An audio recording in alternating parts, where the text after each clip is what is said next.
Hi, hello. Hope you can all hear me okay over the wonderful aircon that's doing its business. Welcome to my talk. My name is Nina Adams. I'm talking about signing your game with a publisher and what to avoid. Basically, everything that I've learned in the last 7 years with working with publishers on how things can go wrong so that you don't have to learn those lessons too. So why am I talking about this? Predominantly, it's because I want to help you as an indie not have to go through some of the things we did and learn the lessons the hard way. If I can help you do that, then I've done my job. Just to check, how many people here are indie developers? Okay, and leave your hand up if you are currently pitching or trying to get money for your game. Cool, good start. Put your hand up if you're a publisher. Ah, shit, okay. I'm sorry, not sorry. So why am I talking about this? So Auroch Digital was started by Thomas Rawlings and his wife 11 years ago. I joined the company 7 years ago next week. In that time, we've worked with more than 20 partners, including the BBC, Splash Damage, Games Workshop, Endemic, and Steve Jackson Games, just to name a few. We've worked on publisher projects, which include Acton Cthulhu Tactics, Mars Horizon, Brewmaster, and my latest game, Boltgun. We've done one round of private investment, and last year in September, we were acquired by Sumo Group. Basically, all of this means that we've done a hell of a lot of work, and we have done a lot of learning. Don't say mistakes, they're not mistakes, it's learning. In this talk, I'm going to be talking about preparing your pitch deck, so what to include, how to make your project stand out, and this is all from direct feedback that we've had from years of pitching. No frills pitching, what to do and not do during the actual meetings. And before you sign on the dotted line, so probably this is the most important part of the talk. Typical pitfalls that you might not spot in your contracts, things that might not seem important that will trip you up later, things like that. So I'm going to start by showing you a very short video. It's only about a minute. So this is the release trailer for Boltgun.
So why did I show you that? One, shameless plug, and I'm super excited about this game. But two, we are working with Focus Entertainment on this project, and I can honestly say it is a joy to work with them. It is a genuine relationship. We are working on it together to produce something that we are both equally excited about. So I'm going to reference that a lot during this pitch. Talk. So first things first, preparing your pitch deck. Aim for about 15 to 20 minutes so that this leaves time. Typically, a pitching meeting will be half an hour, and actually, in reality, you're going to lose some of that, because if you go to somewhere like GDC, you book in half an hour. GDC is huge, and you have to get from one point to another. So you're actually talking sometimes only 20 minutes in order to get to the next one, or they're trying to get to their next one. So aim for 15 to 20 minutes. Keep it concise and to the point. You can get across your passion without having to do a 15-minute ramble about how much you played the game when you were a kid and therefore want to do a digital version of it. You can keep that really concise. Show your workings. I'm going to sound like your maths teacher now. It's It's really important to show your workings. We've all seen those episodes of Dragon's Den where they're like, I'm going to make a 50 million turnover in my first year. And they're like, how? Show us the numbers. And they're like, oh, I don't have the numbers. That's just a guess. So yeah, show your workings. Back up your claims with research. This is really important. If you think that there is an audience there for your game, prove it. Show it. Use Reddit, use YouTube numbers, use Facebook groups, use community groups. Anything that shows that there is an audience there, show it. Be upfront about the knowns and unknowns. So this may seem a bit backwards, especially if you're new to pitching. You might think that you need to come across like you know everything and you've got it all figured out and you know exactly how the development's going to go and you're going to have no problems.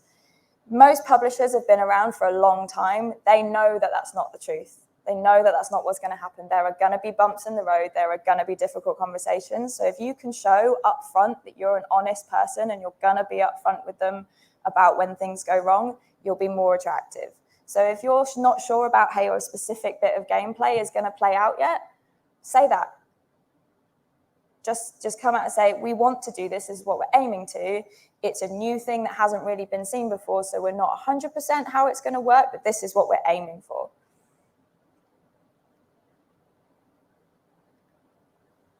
So what to include in your deck? And these can go in kind of any particular order.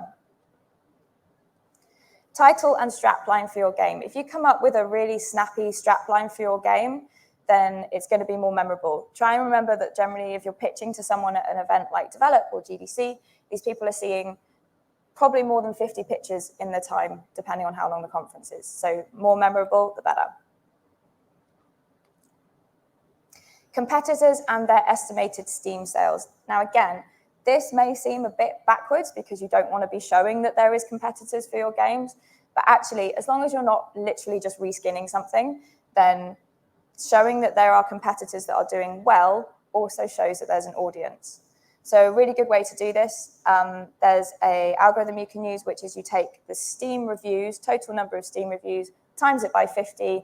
That's a pretty good estimate of what the sales for that title are going to be. So go and find the titles that are your competitors or are near to your game or have a similar audience. Go and find those, then it's a really good way to show a publisher, hey, these people are already buying games like this. Your unique selling points. So this is really good with the competitors because obviously you can show the competitors, you can show there is an audience, but then also have your unique selling points. So why is your game different to those? It might be in the same genre, but what are you doing that's different, that's going to be fresh, exciting, that's going to make that audience base buy your game? Target audience. I'm going to talk a little bit more about this because there's a specific way that we've done this, which we've had a lot of positive feedback from publishers. But what is your target audience? And I'm not talking about we're going for ages 30 to 50, male, white. Like, this is a really old way of looking at marketing. You want to be focusing more on the types of thing they do. So people who are all kinds of ages, all kinds of genders, all kinds of race, they're not generalized anymore, and that's why this doesn't work. So if you take people who are, so like for Bolt Gun, it's like they're into retro first-person shooters, they're into Warhammer. Gameplay clips from a demo, or if you don't have that, then a concept art, obviously something that's going to show the direction that you're going in, the kind of art style that you want to do, anything that you have at this point. Potential audience size. Again, I'm going to talk about this in a bit more. There's a really good way to try and find this. Game breakdown. So how many levels, characters, weapons, what are you aiming to fit into the game? And what we tend to do is have a 3-tiered approach to this. So give your publishers that you're pitching to an option so that if they have a budget for that year that's been spent, or potentially if you go, right, this game's £1 million to develop, and that puts it out of a budget for a publisher, you want to give them another option. So go for the bronze, silver, gold. So go for the 500,000 that's got X, Y, Z, and then ramp it up from there. So there's a talking point that you can get to so that you can negotiate, but also it gives them more of a choice.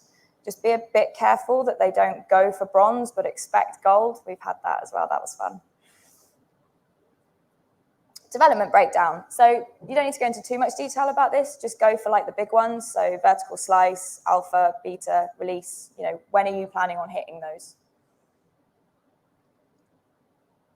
Production methods. Lots of small studios kind of gloss over this because they think, well, we've been making games, we know what we're doing. As much as I talk about what it's like to be on the end of a publisher relationship, I also have friends who work in publishing, so I know that this happens on the other end. You've just got to imagine that a lot of publishers have also worked with really bad studios and kind of been screwed over by their studios as well that can't deliver, have overpromised, all of the things. So if you can focus on production methods and show that you know what you're doing, how you're going to keep things on track, how have you got buffer, how are you going to deal with iterating if something goes wrong from the alpha. If you can show that you're already thinking of those things, you're going to appear to be, or hopefully actually will be, more reliable. Budget. What's your budget? What's it going on? We tend to have a per dev per cost month, otherwise known as a man month. Dev month. It's dev month. Stop saying man month. So we have a dev month cost that we are doing, and then we just show roughly how many months that works out into, split into art, code, QA, whatever else you need to spend the money on. About you, why are you the right studio for the project? When we did our pitching for Bolt Gun, we are a studio of devs who have worked with Games Workshop for the last 10 years. We have serious Warhammer 40k nerds in the studio working on the project. And Tom, our great masterful leader, he wrote a letter to Games Workshop when he was about 10, wanting to make a game. So he had that letter as well in the pitch. So it's just showing why you are the right person to do that. And it doesn't have to be IP. If it's your own personal IP that you're coming up with, why are you passionate about that? Why are you the right person to do that game? So this is an example of what those competitor sales looks like. And again, this was for Bolt Gun. So we've got Doom, Iron Fury, Dusk, and the estimated Steam sales at the time of doing this, that was taking the total number of reviews and timesing it by 50, which gave us the estimate. So Bolt Gun, you might not think is particularly different to a lot of these games, but we have some unique selling points, one of them obviously being that it's got the Warhammer 40k IP. But it shows that there is a massive audience for retro first-person shooters. So Iron Fury, for example, is retro, so that is just over 150,000 units sold. Dusk, nearly 500,000, and then you go to things like Doom, where it's got over 4 million sales, so showing a huge potential audience. So this is the bit that's really interesting that not many other people do. We don't mind sharing this with you. I know a lot of people think that the games industry is super competitive. I don't really understand why. I feel like we should be working together to help each other. So this is what we do. And it is as simple as you have a Facebook business page. You go to run an ad. Don't run the ad, you're just using it. And when you go to add in the people that you want to target, Facebook tells you how many users are in that group. So it's not the be all and end all. It's not a guarantee because it is just Facebook users, which is going to already skew it a little bit. But it's a really good indicator of a potential audience size. So just for example, so we wanted to super focus into what potentially our hardcore fans for Bolt Gun would be. So we chose, and this is additive, not instead of, so it's always and, not or. So these people had to be liking at least one of our target platforms and Warhammer and Doom. That gave us a potential audience of nearly 500,000, straight up. We then widened it out because obviously we're hoping that not just hardcore fans are going to be into it. So we widened that out into had to like one of the platforms and retro games and Warhammer and first-person shooters, nearly 2.5 million potential players. So you put that in front of a publisher, that's data.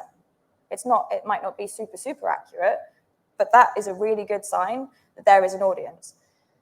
We released the announcement trailer at the beginning of June, and it's gone ballistic.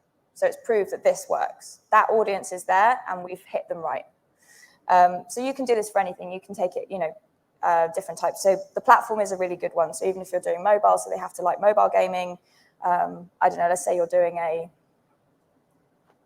on the spot trying to make up a game now, that's not good. So we did the same for Brewmaster, which is our beer brewing simulator. So had to like home brewing, had to like hobby sims.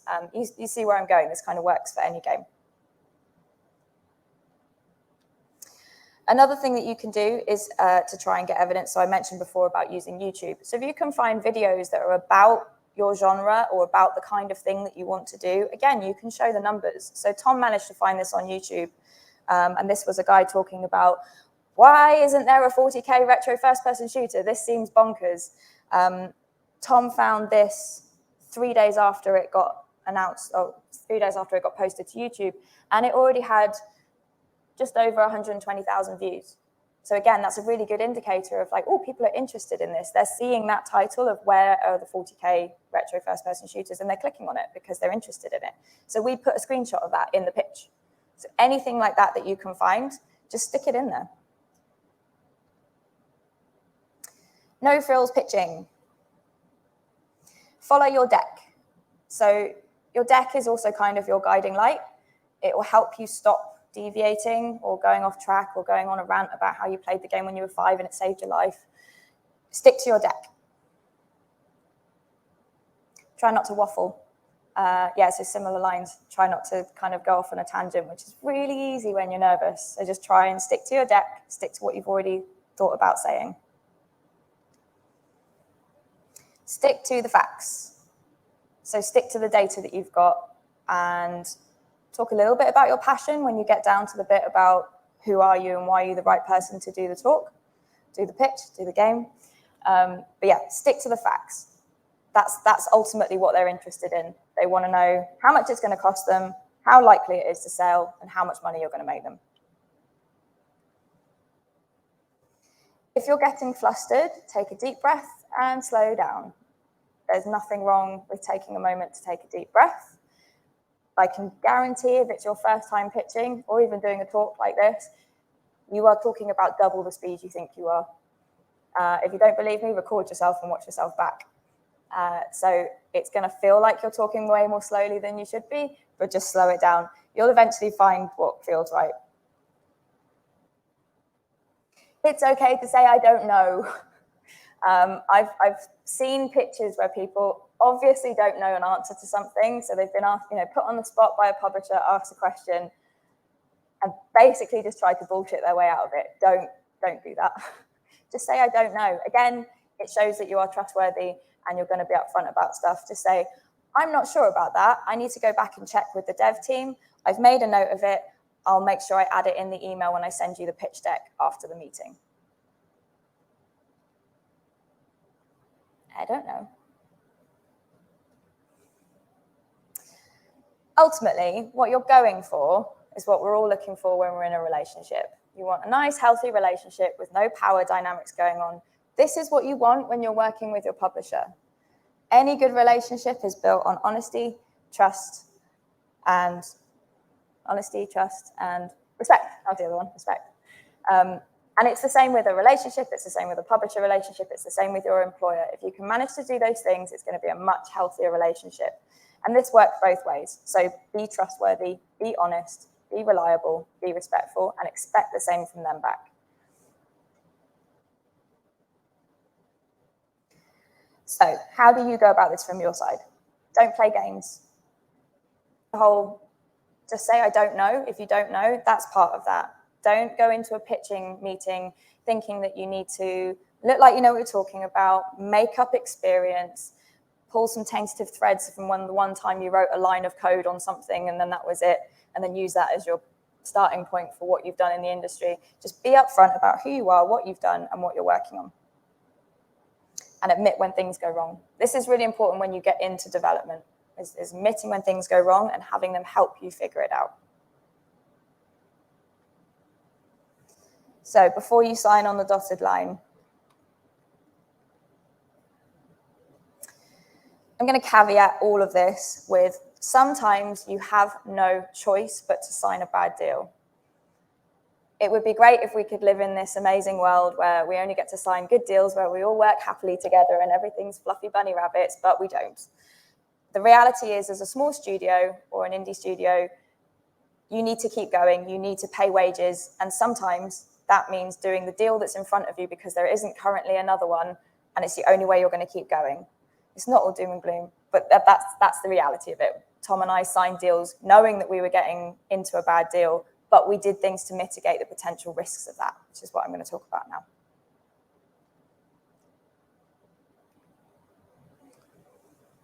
So look into your publisher. A bit like when you go for a job interview, it's a really good tip if you've actually looked into the employer so that you know who you're potentially going to be working for, kind of things that they've worked on, so that they ask you questions in the interview, you're not put in the spot. So this is the same with the publisher. So look at their other titles. What are their review scores like on Steam? And don't forget to do the times 50 on the Steam reviews to see roughly how many sales they're getting on Steam. Do you have any contacts at other studios that they've worked with? So look at their titles, see if you can get hold of some of the other dev teams. Ask how they were. How were they as a publisher? Do they have any experience in your type of game? It's not essential, but if you are wildly different to their type of game, chances are they might not know how to market it. And this goes for the same thing. Are they all ex-AAA and have moved into indie? Or are they fully indie? Or are they AA? And your game is very, very indie. Again, look at the kind of thing that they're selling. Is it similar to yours? Do you think they have the expertise in order to sell your game for you? Really good questions to ask. How many titles are scheduled for the year that your game is due to be coming out? So it's really easy to get caught up in the money. You just want the money. You just want to be able to make the game. But it's really disheartening when, even though they've paid you the money to do the development, and you get into marketing, it's coming up to release, and they do nothing. Not a thing. They might do a trailer. But it's really confusing because, like, well, hang on, you've spent all of this money on making the game and you're doing nothing about actually trying to sell it. So in our situation, what happened with this one was they were doing a scattergun effect. They had signed a bunch of games to come out that year, saw how development went, and then basically last minute placed their bets on what they thought was going to be the best winner and put all of their focus on that. Guess what? It was not our game. So yeah. Ask them, try and find out if they're doing the same thing, or are they genuinely behind all of the games that they want to release, and you'll get the same attention as any of the other games that are slated for that year. How big is your marketing team? Again, this ties in, like if they're saying, oh, we're releasing 20 games that year, but they've only got a team of 6 people in their marketing, something's a bit off there. What do you feel went wrong with title X? So if you happen to have, well, in your research, you find that on Steam, there's a couple of games of theirs that flopped, didn't do very well, got really bad reviews, ask them, what went wrong? Because their answer will give you a pretty good inclination of what they potentially might be like. Because even if they start going, oh yeah, the devs on that were rubbish, they were late, they were this, it was nothing to do with us, not our fault. Probably unlikely. It's not very often that it's all somebody's fault on one side. So if they're saying that about 2 of their titles, might be best to skew a different way if you've got the option. Or if you don't have the option, just be aware of what they've said has gone wrong and just keep an eye out for it as you're going through development. Contract negotiations. So this is kind of a big deal. You are signing your game away, literally. And this is the bit that could potentially put you, your game, your studio at risk if you are not careful. So things to look out for. Request that the marketing and publishing costs get broken down. So we've worked on a couple of games, some of our earlier ones, where now that we get the royalty reports, there's just literally a block number and they can just make it up. 350K on what? It literally just says marketing and publishing costs. What was that spent on?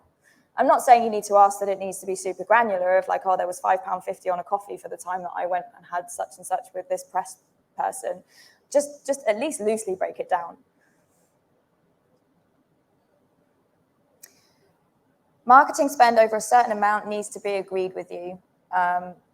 So you can decide what the amount is, but this just stops silly things from happening. So we were working on a game, one of the ones where we didn't feel the marketing was being done particularly well. And they spent something insane like 50K on using an agency that we knew weren't particularly good and definitely weren't right for our game, but we had no control over that. We couldn't stop them from doing it. With Focus, we do. We discuss everything. We have marketing. Our marketing team has meetings with their marketing team. If they want to spend something over what's already been agreed, then we discuss it and decide together whether that's the right thing for Boltgun. Yeah. Look out for first refusal and last matching rights. So first refusal is basically once a publisher has signed your game, they can potentially try and find ways to lock you in. Makes sense from them if you are a good developer and you make good games, and that proves during your first game with them, then they want to lock you in afterwards to make sure that you keep working with them whenever you come up with new games in the future. Typically, the lowest this will be was that they pretty much always will have rights to any form of sequel. So they will have first refusal if you decide to do a sequel for the game that they're signing. And sometimes this stretches out to first refusal on any game that you make. Doesn't mean they necessarily have to take it, but it just means that if you come up with a new idea that you're ready to go out and pitch, you have to take it to them first or you're within breach of your contract. The word game is really important here. So they can say first refusal on any game. If they say first refusal on any work, that means they have first refusal on anything you do. And the bit that gets tricky here is, say, for example, you get contracted to do a bit of work for the BBC. You'll be under an NDA for the BBC because you won't be able to talk about the work that they want you to do. However, the contract that you've signed for your game with Publisher X says that you have to give that work to them first, which is bonkers because they wouldn't want it anyway. But you are in a situation where you're either breaking an NDA or you're breaking your project's contract. So just it's not a super common thing, but just keep an eye out for it. Last matching rights is a similar deal.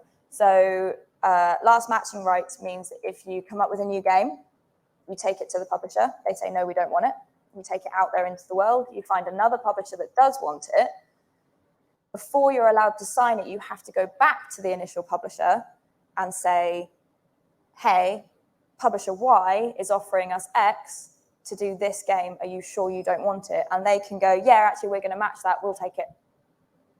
Or they'll go, no, carry on. Again, this gets into a situation because chances are you have an NDA with your new publisher. So you're back in a position of, do I go with the NDA or do I break my contract? In which case, if they find out about that, they could potentially sue you. So just keep an eye out for that one. It's quite a big, scary one. Doesn't come up very often, but just keep an eye out for it. Ask for a buffer budget. So we all know what making games is like. You are typically going to run over on either time or budget. It's just the way it works. We can try and do production as best we can, but it always happens. So what I suggest you try and get to negotiate is an additional bucket of money that is not automatically given. It's not automatically triggered. The publisher still has to agree to it, but it just means that there's a pot of money there already in the contract, so you don't have to go back to contract negotiations. Because typically you would have already worked out what your recoup is going to be and what all that looks like. And if you have to go back into negotiating that, it's lengthy, it's annoying.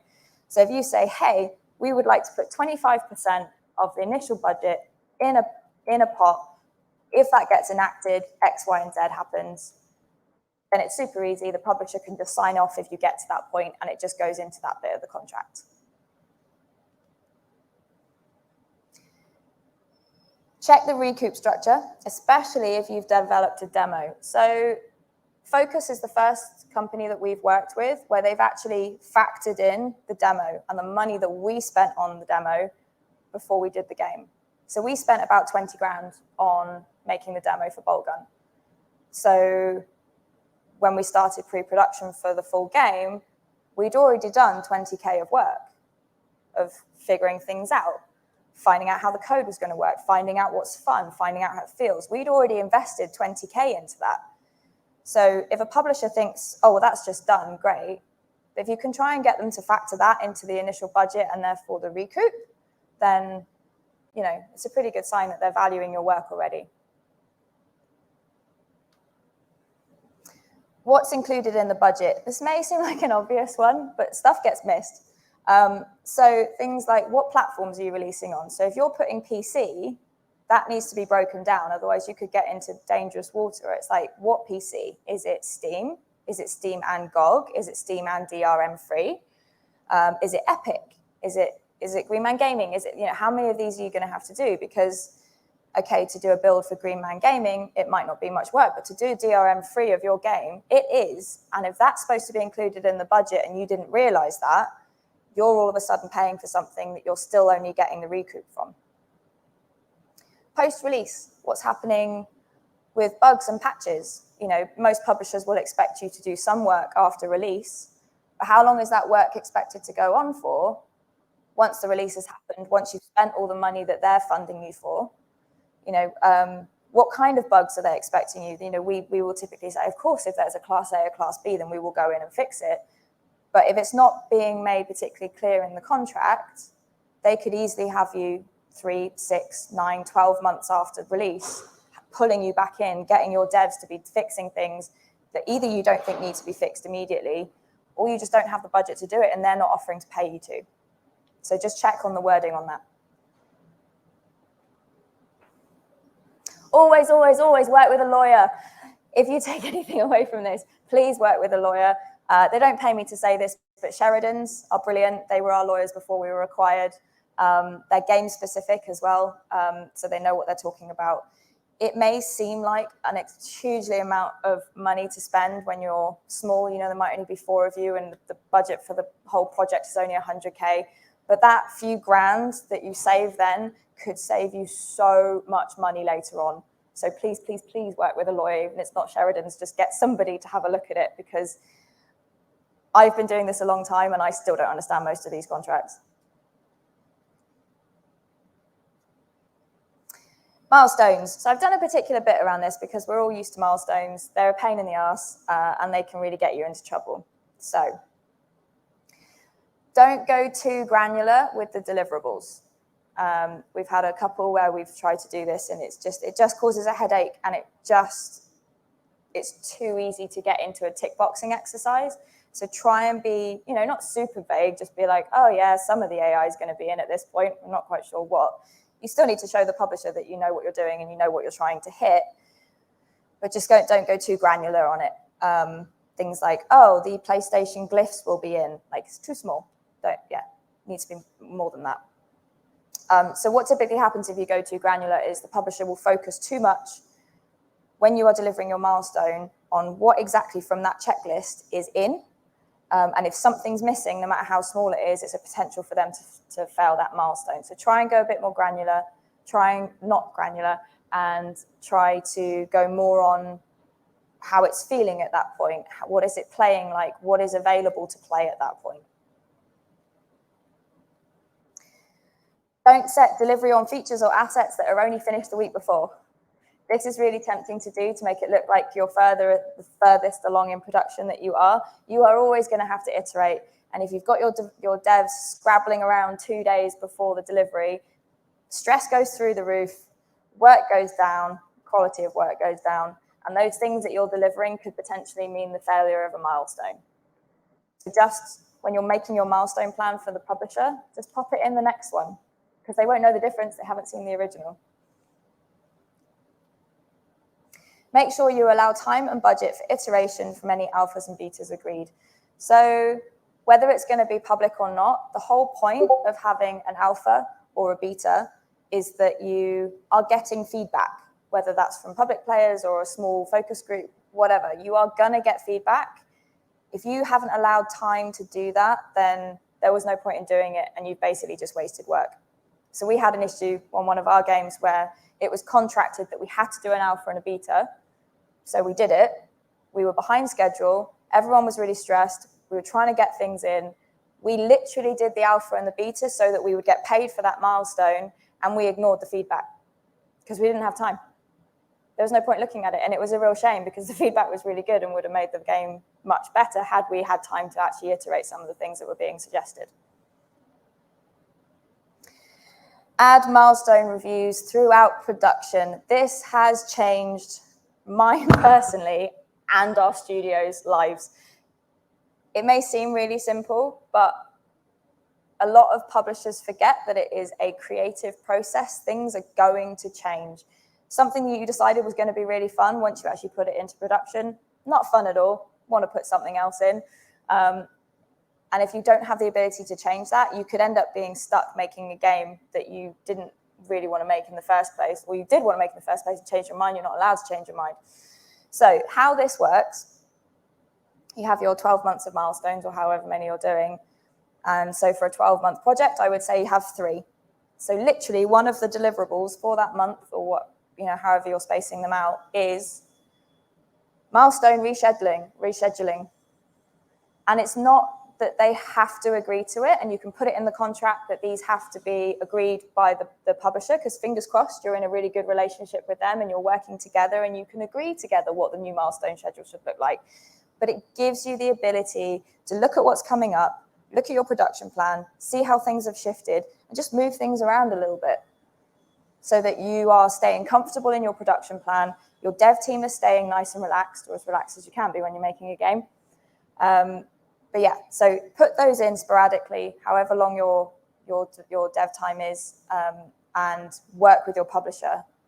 There may be things that they don't want to move, and that's fine, but just work with them to try and get them to agree with that.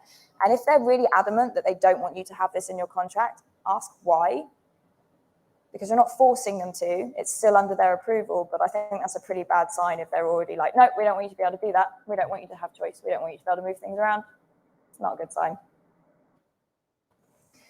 Ultimately, be a good developer and partner with your publisher. So as much as I'm saying that publishers have given us the runaround in the past, like I said, there's lots of publishers that have worked with really bad developers. So be a good developer, be honest, be trustworthy, know what you're doing. And when you don't know what you're doing, tell them and get them to help you, because they have experience as well. So ask questions of them, ask if they can support you in something.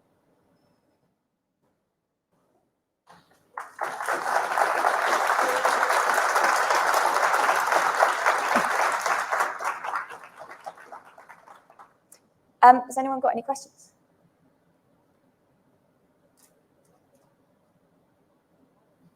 There's a microphone running around somewhere. I'm also happy to send this talk deck to anyone who wants it. Just come and grab me afterwards and I'll give you my business card. Thank you, Ram. Hello. Thank you. Could you clarify a bit further when you said about checking the recoup structure? If you've done a demo and factoring in that development cost, what does that actually look like in reality? Because if it's your first time pitching and looking at it, it's interesting to understand what that means. Thank you. So that's just the case of so most publishers will typically do 100% recoup before you start seeing any money. Occasionally, Focus are one of the ones that will do a recoup from the start. But it will be incrementally build up. So it will start at 5%, and then this to this will be 10%, this to this will be 15%. Typically, most indie publishers will do full recoup and then a set amount percentage that you'll get after that. If you try to argue, well, I've spent 50K already on a demo, then it just needs to be worked out what that first bracket is, so that X to X amount, you're getting 5%, so that you're recouping your 50K as well.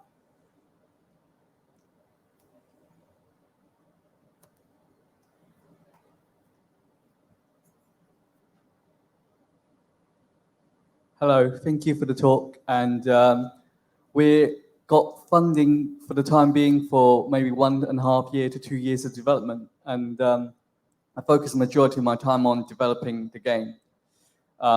Is there a good time when to start pitching to developers, or is that no right or wrong answer, I suppose? Just wondering what your experience is. So when you say you've got funding already, is that investment or is that from a publisher?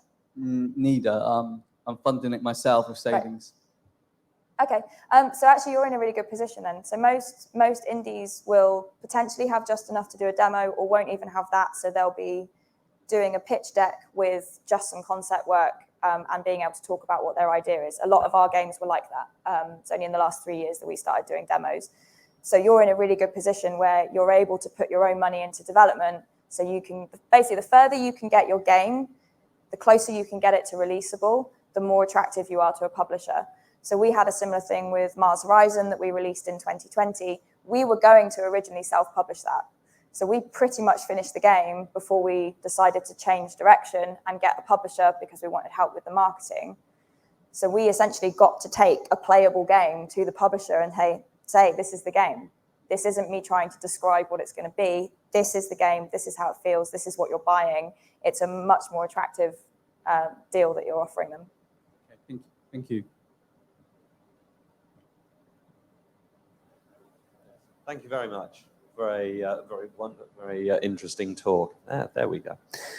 Just one final question on the legal advice, which is choosing your lawyer. Is there any, moving along slightly off topic, but is there things you ask when you're finding out which lawyers you're going for when deciding who to help you with that side of the business? Sorry, say that again? It's what are you looking for in a lawyer? What do you need to ask them? I mean, it's a bit off topic, but... Oh, what to ask the lawyer? Yeah. So typically what will happen is you'll get a standard contract from the publisher. You then send that to your lawyer. Is that 5? Oh, 5 minutes. Okay. Sorry, it's a small bit of paper. Yeah, so you'll get your contract from the publisher. It will be template. You'll send that directly to your lawyer, and this is why I highly recommend working with the lawyer. They'll read through it and they'll flag anything to you in English that could potentially be a problem. So that's the only thing you really need to ask them is, can you flag up anything that could be an issue? It's worth having a read through as well. Not even worth it. Do have a read through as well. And anything that doesn't make sense, just get them to translate, because it will be in legalese and it won't make any sense. Thank you very much.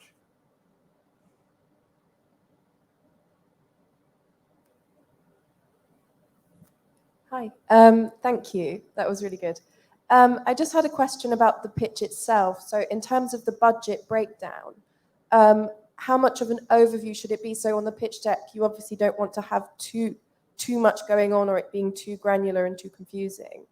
But you also want to be able to support the numbers that you've put up there. So what would you say would be a good middle ground to present these numbers, or perhaps have like a spreadsheet attached to sort of like the pack or something, like further on in another email? Or yeah, so for Bolt Gun, when I was pitching that, we had one slide that had how many people were going to be on the project, and if you know the people already, then what special. So it's a bit more about who are we. So it was like, oh, we're going to have 6 artists, we're going to have 3 coders, 1 AI coder, 1 console coder, 2 designers. You can break that down. And then when we came to doing the budget, it was split into 2 slides. So there was one slide that had the 3 options that I mentioned about budget and and we literally just put how many days. So it was like 625 days. I have no idea if that's right. I'm just putting that out for there. So art, code, design, and then QA, and then had that for the 3 options. And then the next slide was just the total cost for the 3 options. So 300K, 450, 650. And then, because I'm hoping you will have, what I said about showing your workings, you would have done all the calculations for that. So you have them, and typically that comes out in later conversations. So remember, this is just an initial pitch to get interest. Hopefully what's going to happen after this is it starts an email train, and then more meetings, and then they'll start to pick through.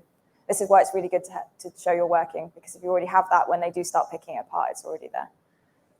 brilliant, thank you. Hi.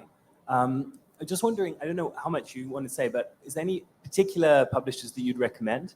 I know everyone always hears about Devolver and Annapurna Interactive. I don't know, and they're both American. So I wonder, are there any particular difficulties when it comes to working with international developers if you're based in the UK? I don't know if you could speak to that. And what, if any, was your Warhammer army? Or was that someone else in the company? I don't know. So it's okay. So Focus are very good. Highly recommend them. They are a bit bigger, so chances are if you're quite small, it's going to be difficult to get in the door with them. I am part of Sumo Group now, so obviously I have to say Secret Mode are wonderful. So have a chat with James or one of the team from Secret Mode. They're doing great things. You've kind of given me a reverse, because I tried really hard not to name drop or say the people that I wouldn't work with. So by me not being able to say many of the people that I would recommend, I've kind of dropped myself in it. So I'm just trying to think who else there is. It's difficult, but if you come find me afterwards, there's a few publishers that we haven't worked with directly, but I have personal relationships with the people who work there, and I think they're wonderful. So yeah, I'll have a chat with you after. It's time off, I'm afraid, but come and have a chat. Cool. Thank you very much.